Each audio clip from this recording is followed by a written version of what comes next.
ನಾನು ಬೆಂಗಳೂರಿಂದ ಚಾಮುಂಡಿ ಬೆಟ್ಟಕ್ಕೆ ಪಾದಯಾತ್ರೆ ಮಾಡಿದ್ದೆ. ಗಿಲ್ಲಿ ಅಂದ್ಬಿಟ್ಟು ಗಿಲ್ಲಿ ಅಂದ್ಬಿಟ್ಟು ಬೆಂಗಳೂರಿಂದ ಚಾಮುಂಡಿ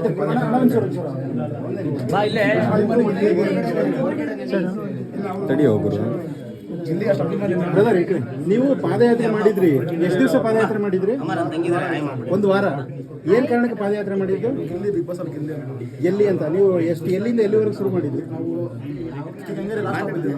ಕೆಂಗೇರಿಯಿಂದ ಎಲ್ಲಿ? Kengeri last stop metro station. ಅಲ್ಲಿಂದ ಬೆಂಗಳೂರಿಂದ ಅಂದ್ರೆ ಚಾಮುಂಡಿ ಬೆಟ್ಟಕ್ಕೆ ಪಾದಯಾತ್ರೆ.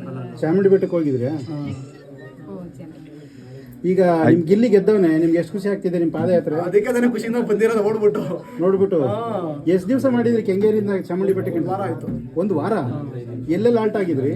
ಡೈಲಿ ಒಂದೊಂದು ಊರು, ಬಿಡದಿ, ರಾಮನಗರ, ಮದ್ದೂರು, ಹಂಗೆಲ್ಲ ಒಂದೊಂದು ಊರಲ್ಲ. ನೀವು ಒಬ್ಬೊಬ್ಬರೇ ವಿಡಿಯೋ ಕಾಲ್ ಮಾಡಿದ್ದು ವಿಡಿಯೋ ಮಾಡ್ಕೊಂಡು ಅಪ್ಲೋಡ್ ಮಾಡ್ತಿದ್ರಿ? ವಿಡಿಯೋ ಮಾಡಿ ಅಪ್ಲೋಡ್ ಮಾಡ್ತಾರೆ.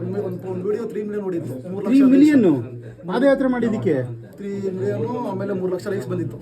3 ಲಕ್ಷ ಲೈಕಾ? ಅದರಲ್ಲಿ ಒಂದೂ ಬ್ಯಾಡ್ ಕಮೆಂಟ್ ಇದ್ದಿಲ್ಲ. ಖುಷಿ ಏನಂದ್ರೆ ಅಷ್ಟು ಮಾಡಿದ್ವಿ ಅಂದ್ರೆ ಒಂದು ಬ್ಯಾಡ್ ಕಮೆಂಟ್ ಇದ್ದಿಲ್ಲ. ಮಧ್ಯದಲ್ಲಿ ಯಾವ ಊರ್ಲಿ ಯಾವ ತರ ಜನ ಪ್ರೀತಿ ತೋರಿಸಿದ್ರು, ಮಾತಾಡ್ಸಿದ್ರು? ಪ್ರೀತಿ ನೆಕ್ಸ್ಟ್ ಲೆವೆಲ್ ಅನ್ಕೊಳ್ಳಿ. ಆ ಪ್ರೀತಿ ಕೊಟ್ಟಿದ್ದು ಅಂದ್ರೆ ಗಿಲ್ಲಿ ಜೊತೆ ಊಟದ್ದಾಗ್ಲಿ, ರೂಮ್ದಾಗ್ಲಿ, ಖರ್ಚಾಗ್ಲಿ ಎಲ್ಲರೂ ಅವರೇ ನೋಡ್ಕೊಂಡವ್ರೆ.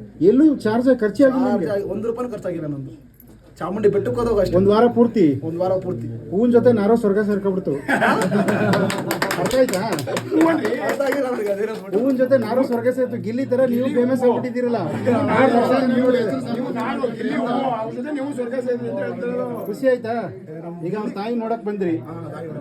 ಲಾಸ್ಟ್ ಟೈಮ್ ಬಂದಿದ್ರಿ, ಅವ್ರು ಇದ್ದಿಲ್ಲ, ಬಿಸಿ ಇದ್ರು. ಅದಕ್ಕೆ ಇವಾಗ ಇಲ್ಲಿಗೆ ಇದ್ದಿದ್ರಲ್ಲ, ಹಾಗೆ ಬಂದ್ಬಿಟ್ಟು ನೋಡ್ಕೊಂಡು ಏನ್ ಸರ್ಗೂರಿಂದ ಬಂದ್ಬಿಟ್ಟಿದ್ರಿ? ಖುಷಿ ಆಯ್ತಾ?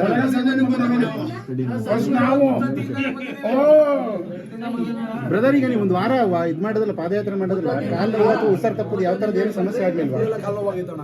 ಏನಾಗಿತ್ತು? 1 ವಾರ ರೆಸ್ಟ್ ಮಾಡಿದ್ದೆ ಮನೆಗೆ ಹೋಗ್ಬಿಟ್ಟು. 1 ವಾರ ನೀವು ಪಾದಯಾತ್ರೆ ಮಾಡಿ 1 ವಾರ ರೆಸ್ಟ್ ಮಾಡಿದ್ರಿ? ಆರೋಗ್ಯ ಸಮಸ್ಯೆ ಆಗಿತ್ತು ಅಷ್ಟೊಂದು? ನೀವು ಬಂದ್ಬಿಡಿ, ನನ್ನ ಜೊತೆ ಬನ್ನಿ, ಹೋಗಿ.